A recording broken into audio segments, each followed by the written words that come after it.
Alam nyo sis, ang ginagawa ko dati pag kahit hanggang ngayon pag nagluluto tayo, nakaka-inspire yung mayroon tayong music.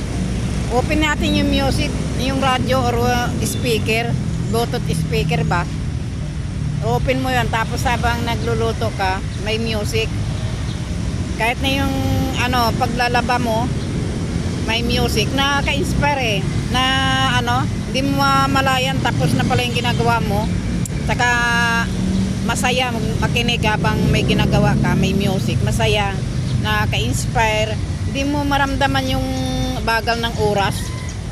Malay-malay mo, kamukat-mukat mo, tapos ka na pala maglaba at saka magluluto.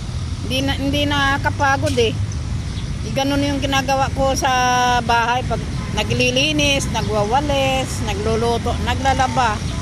Naglalagay ako ng music. No-open ko yung speaker Bluetooth ba. Mayroon yung uso ngayon yung speaker Bluetooth. I-connect mo lang sa cellphone. Yan. Ganda na mga music. Nakaka-inspire kaya. Subukan nyo lang. Thank you for watching.